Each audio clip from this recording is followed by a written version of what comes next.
नमस्कार दोस्तों, मेरा नाम है विशाल। आप सबका स्वागत है स्टॉक बॉक्स के बिजनेस स्टैंडर्ड एनालिसिस वीडियो में।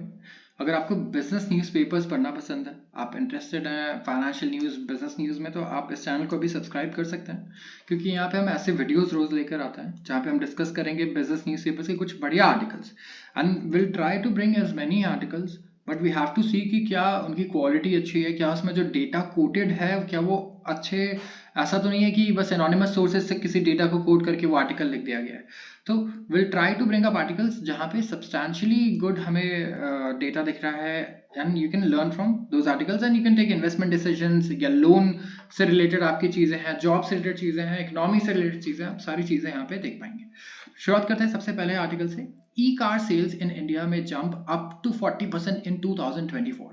इलेक्ट्रिक कार्स इंडिया में they are expected to experience a 30 to 40% increase in volume sales in 2024, क्योंकि डिमांड बहुत स्ट्रॉन्ग है। Electric cars, EVs, they are the hottest thing in car industry, automobile industry में इससे ज़्यादा hottest topic कुछ भी नहीं है जहाँ तक मुझे लगता है। EV चाहे 2 व्हीलर हो या 4 व्हीलर हो इस वक्त, एंड यहाँ पे we are expecting a 30 to 40% volume growth यहाँ से 2024 में भी। So you have to look for the companies जहां पे हैवी पोर्टफोलियो ऑलरेडी ईवी का हो, राइट? क्योंकि 40% ग्रोथ होगा तो ओवरऑल इंडस्ट्री का अगर ग्रोथ है तो उनको, जिसका सबसे ज्यादा रेवेन्यू वहां से, उसको सबसे ज्यादा फायदा होगा। तो जरूर बताएं ऐसी कौन सी कंपनीज आपको लगता है सबसे ज्यादा ईवी सड़क पे आपको कौन सी कंपनी की दिखती है, and don't quote e rickshaw please. आप कोट करिए कुछ ऐसी कंपनीज जो स्टॉक मार्केट में लिस्टेड है अभी। तो आते हैं आगे बढ़ते हैं इसे। Demand remain strong with more models across 8 to 30 lakh price spectrum। अब देखिए प्राइस स्पेक्ट्रम बहुत इंपॉर्टेंट है। आप कितना ही अच्छा प्रोडक्ट बना दीजिए, if it's not in the range जिसमें लोग अफोर्ड कर पाए, it won't sell. And good product की बहुत अच्छी क्वालिटी होती है, स्पेसिफिकली इंडिया में जहाँ पे बहुत ही आप देखिए प्राइस सेंसिटिव कंज्यूमर्स हैं। तो यहाँ पे चार्जिंग पॉइंट्स ये इंक्रीज करने की जरूरत है।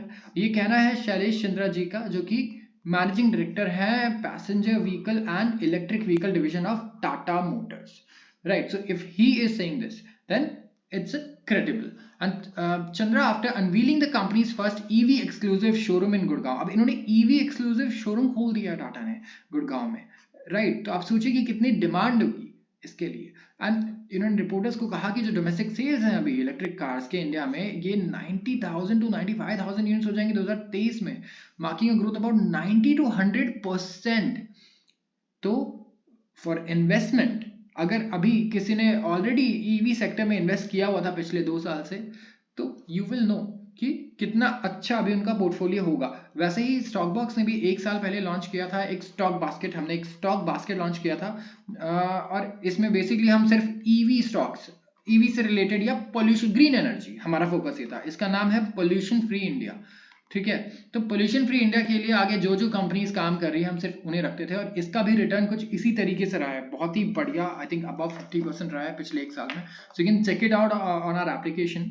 तो यहाँ पे आप देखिए डोमेस्टिक पैसेंजर व्हीकल सेल्स है ऑटोमोटिव इंडस्ट्री के लिए, it will be about 4.1 million units in 2023। So इससे क्या पता लगता है, देखिए कई लोग जो पढ़ते हैं ये सब चीजें लगातार, उन्हें पता होगा हमारा अभी COP भी हुआ था, आई थिंक 28-29, सॉरी मुझे ध्यान नहीं आ रहा, बट यहाँ पे हम क्लाइमेट चेंज गोल्स की बात कर रहे थे कि हमारे पास कार्बन, अगर आप देखें तो कार्बन क्रेडिट्स की यहाँ बात होती है, चाहे आप क्लाइमेट चेंज गोल्स की बात होती है, जो कार्बन रिडक्शन जो हमारे गोल्स हैं उसकी बात होती है, हर चीज में ये हमारी मदद कर सकता है आगे। ऑल्दो अब ये ऐसा टॉपिक है जहाँ पे कई सारे एक्सपर्ट्स अग्री नहीं करते, बट वी विल अज्यूम क्योंकि हमारे गवर्नमेंट की पॉलिसीज है और हमारी गवर्नमेंट का ये कहना है, तो वो इसी राह पे चल रहे हैं। ऑफ कोर्स इंडिया सिर्फ इलेक्ट्रिक व्हीकल्स पे नहीं, खाली इलेक्ट्रिक एनर्जी पे नहीं बेट कर रहा है, हाइड्रोजन पे भी वो बेट करना चाहता है। तो hydrogen is going to be an important thing for let's say the next 10 years। देखते हैं यहाँ पे कितनी इन्वेस्टमेंट आती है और कितनी प्राइवेट कंपनीज इसमें इंटरेस्टेड है, मैटर ये भी करता है। He said 90 to 100% जो वॉल्यूम ग्रोथ है 2023 में हुई, वो हुई एवरेज प्राइस पॉइंट की वजह से। एवरेज प्राइस पॉइंट जो है इलेक्ट्रिक कार का वो डाउनवर्ड जा रहा है, क्योंकि अगर आप देखिए यूएस वगैरह में भी ऑफ कोर्स ईवीज काफी सारी हैं, बट एक वो पोल्यूशन फिर भी काफी कर देती हैं क्योंकि उनका पावर बहुत ही ज्यादा है। आप देखिए उनकी स्पीड, पावर, बहुत ही हैवी व्हीकल्स हैं ये। जैसे साइबर ट्रक को देखिए, ऐसा नहीं है कि एनवायरमेंट वो डैमेज नहीं कर रही है, वो तो कर ही रही है। अगर इतना पावरफुल आप बना रहे हैं, और जबकि अगर आप यूएस से कंपेयर करेंगे इंडिया को, तो इंडिया में लाइट व्हीकल्स आ रही हैं, राइट, इनका पावर भी लिमिटेड है। ये सही में एनवायरमेंट को अगर फायदा होगा तो इस टाइप की गाड़ी से होगा, ना कि जैसी टेस्ला बना रही है इतनी ज्यादा हाई पावर्ड गाड़ी और इतनी महंगी कि लोग इसे अफोर्ड ही ना कर पाए। जबकि इंडिया में इट्स वेरी प्रैक्टिकल। 8 लाख का आपने कम से कम भी रखने की कोशिश की, ठीक है, और ये प्राइस पॉइंट विद डेवलपमेंट ये आगे कम ही होना चाहिए। तो यहाँ पे लेट्स सी आगे कैसे मोड़ लेता है ये इंडस्ट्री। एंड अभी तो नए कंपटीटर्स भी आ रहे हैं, महिंद्रा बहुत ही बड़ी फ्लीट लॉन्च कर रही है अपने ईवी की, so will see good amount of competition. And two wheelers में we have yet to see कि क्या होता है। बाइक्स को लेके सारी कंपनीज ने अनाउंसमेंट की है, बट वी हैवंट सीन कुछ की कोई बाइक्स ऐसे ईवी आ गई हो। लिस्टेड कंपनीज जितनी भी है, बड़ी कंपनीज है इंडिया में, we have lot of scooties. तो टू व्हीलर स्कूटर्स इस केस में हमारे पास कंपटीशन अच्छा खासा है। तो will end it with this data कि टाटा मोटर्स करेंटली होल्ड करता है 80% of Indian electric car market share, ठीक है। तो यहाँ पे प्योर डोमिनेंस है इस वक्त टाटा मोटर्स के पास। आते हैं अगले आर्टिकल पे। US regulators propose new online privacy safeguards for children. अब आप कंटेंट कभी आपने ये नोटिस किया होगा, आप फोन चला रहे हैं, स्मार्टफोन, आप ट्विटर ही यूज कर रहे हैं, इंस्टाग्राम, फेसबुक यूज कर रहे हैं, and you will see a lot of content जो बहुत ही ऑकवर्ड आपको फील होगा अगर आप पब्लिक एरिया में देखिए, राइट। अगर आप पब्लिक में हैं या फिर आप देखिए 18+ कंटेंट भी बहुत ज्यादा है। नाउ व्हाट हैपेंस इज कि जो बच्चे हैं, हमारे छोटे भाई बहन हैं, ये भी हमारे या हमारे पेरेंट्स के फोन जब यूज करते हैं तो वहां पे भी ये सारी चीजें उनके सामने आ जाती हैं।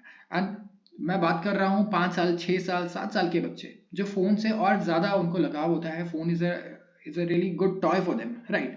तो ऐसे बहुत सारे इश्यूज हैं एंड बच्चे बहुत जल्दी एक्सपोज हो जाते हैं उन चीज़ों से जिनसे उन्हें एक्सपोज नहीं होना चाहिए। एंड इसी की वजह से आप देखेंगे ऑनलाइन प्रेडेटर्स ये भी बहुत बढ़ गए हैं। तो ऑनलाइन प्रेडेटर्स होते हैं, ये कांटेक्ट करेंगे जो, क्योंकि आजकल छोटे छोटे बच्चों की अगर आप देखें तो इंस्टा पे अकाउंट होते हैं, फेसबुक पे, सो ऑनलाइन प्रेडेटर्स उन्हें कांटेक्ट करने की कोशिश करते हैं, वहाँ पे बहलाने फंसाने की कोशिश करते हैं, बात करने की कोशिश करते हैं, राइट। सो ये बहुत ही वल्नरेबल टारगेट्स है, सबसे वल्नरेबल टारगेट्स यही है, चाहे फ्रॉड हो या कुछ भी हो। सो वहाँ यूएस में जो फेडरल ट्रेड कमीशन है इस वक्त, उन्होंने वेंसडे को प्रपोज किया है स्वीपिंग चेंजेस, मतलब बड़े चेंजेस, और बोलचा करना चाहते हैं ये की फेडरल रूल जो प्रोटेक्ट करता है चिल्ड्रंस की प्राइवेसी, बच्चों की प्राइवेसी को ऑनलाइन।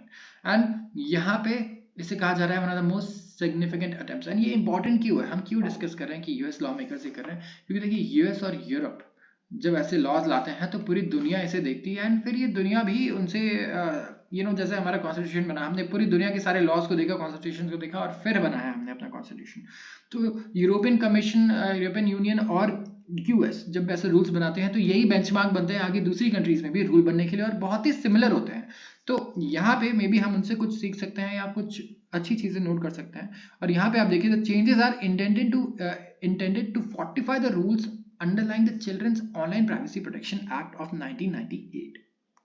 तो यहाँ पे ये रेस्ट्रिक्शन है, जैसे कि ऑनलाइन ट्रैकिंग ऑफ यंगस्टर्स, जैसे कि सोशल मीडिया उन्हें ट्रैक नहीं कर सकता, या एप्स या वीडियो गेम प्लेटफॉर्म्स या टॉय रिटेलर्स या डिजिटल एडवर्टाइजिंग नेटवर्क्स। रेगुलेटर्स ने कहा कि ये जो मूव है ये शिफ्ट करेगा the burden of online safety from parents to apps and other digital services. तो ये बहुत इंपॉर्टेंट है, रिस्पॉन्सिबिलिटी पेरेंट्स की नहीं, इन एप्स और डिजिटल सर्विसेज की मानी जाएगी अगर ऐसी कोई चीजें उनके ऐप या सर्विसेज से होती हैं। तो जो चिल्ड्रन का डेटा है, जो बच्चों का डेटा है, वो उसे एथिकली मोनेटाइज करें, गलत तरीके से मोनेटाइज ना करें, क्योंकि बच्चे वल्नरेबल टारगेट्स होते हैं। तो आप अगर उन्हें लेट्स से कोई चीज दिखाना चाहते हैं, सेल भी करना चाहते हैं, तो यू कैन मैनिपुलेट चिल्ड्रन।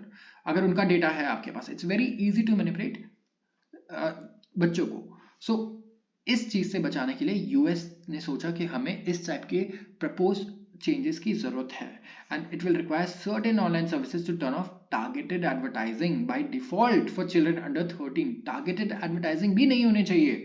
जो 13 साल से कम के बच्चे हैं उनका ये मानना है, और मेरा भी पर्सनली ये मानना है। तो आप जरूर बताइए कि क्या बच्चों पे भी ये टैक्टिक्स, साइकोलॉजिकल टैक्टिक्स यूज होने चाहिए जो बड़ों पे हो रहे हैं, प्रोडक्ट बेचने के, सर्विसेज बेचने के, राइट, मार्केटिंग के, और वो बहुत ज़्यादा वल्नरेबल है एंड वो बहुत जल्दी बहकावे में आ सकते हैं। तो उनके ऊपर ये चीज़ें नहीं होनी चाहिए। share your opinion with us in the comment section. अब यहाँ पे लिखा है they would prohibit the online services from using personal details, जैसे कि बच्चों का फोन नंबर नहीं आप यूज कर सकते हैं, ठीक है, to induce youngsters to stay on their platforms longer. इसका मतलब सर्विसेज जो हैं ये पर्सनल डेटा यूज कर ही नहीं पाएंगी बच्चों को नोटिफिकेशंस बॉम्बार्ड करके कि नोटिफिकेशंस पे नोटिफिकेशंस आ ही जा रहे हैं उनको, राइट, बिकॉज बच्चे डिस्ट्रैक्ट भी बहुत जल्दी होते हैं। और जो प्रपोज्ड अपडेट्स हैं ये स्ट्रेंथन करेगी सिक्योरिटी रिक्वायरमेंट्स ऑनलाइन सर्विसेज के लिए जो कि बच्चों का डेटा कलेक्ट करती है, एंड लिमिट करेगी length of time online services could keep that information। तो आज अगर मैं 10 साल का हूं और मैं कुछ इन्फॉर्मेशन डालता हूं तो टाइम भी लिमिटेड है। लेट्स से कि 6 महीने के बाद जो मैंने डेटा डाला था लॉगिन करने के लिए अब मैं नहीं यूज कर रहा हूं तो आपको डेटा डिलीट भी करना होगा। आप परमानेंटली मेरा डेटा नहीं रख सकते, और ऐसा नहीं कि आपने किसी और गेम कंपनी को भेज दिया, ठीक है। तो they would limit the collection of student data by learning apps, educational tech providers by allowing schools to consent to the collection of children's personal details only for educational purpose, not for commercial purpose। तो commercial purpose के लिए use नहीं करने देंगे। और educational और tech providers जो हैं, राइट, एडटेक जिसे हम बोलते हैं, तो एडटेक को भी ये रेस्ट्रिक्ट करेंगे कि आप इनके डेटा को इस तरीके से यूज नहीं कर सकते कि आप इसे मोनेटाइज करें या कमर्शियल पर्पस के लिए यूज करें। तो kids must be able to play and learn online without being endlessly tracked by companies and endlessly attacked भी मैं बोलूंगा with ads, marketing tactics, everything, looking to hoard and monetize their personal data, which is a very good thing. And by requiring firms to better safeguard kids, our proposal places affirmative obligation on service providers। अब इनका कहना है कि क्योंकि अब ये owners जो है, रिस्पॉन्सिबिलिटी है ये, क्योंकि अब सर्विस प्रोवाइडर्स पर है तो यहाँ पे ऑब्लिगेशंस उनके ऊपर आएंगी और प्रोहिबिट करेंगी उन्हें कि वो अपने रिस्पॉन्सिबिलिटीज को जो है ये पेरेंट्स के ऊपर टाल दें कि पेरेंट्स को ये करना है, right, which is very impractical. Parents हर चीज नहीं कंट्रोल कर सकते, राइट, एंड अगर बच्चे फोन यूज कर रहे हैं, अगर उनका पर्सनल फोन है तो वहां पे भी इतना इस लेवल पे जाके सबको चेंज करना is not very easy. So this is a really good rule, and India में भी ऐसी चीजों पे वर्क होना चाहिए क्योंकि इन्हें में आप देखें बच्चों को लेके ऐसे रूल्स पर गवर्नमेंट का ध्यान जल्दी नहीं रहता।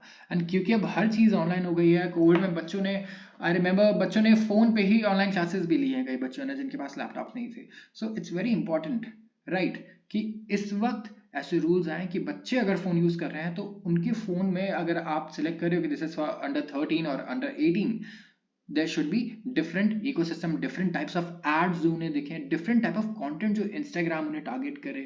and you have seen कि किस तरीके से Instagram भी adult content ऐसे accusations आए कि adult content target करता है, adult content show करता है बच्चों की आईडी पे, which is not a very ethical way of making money।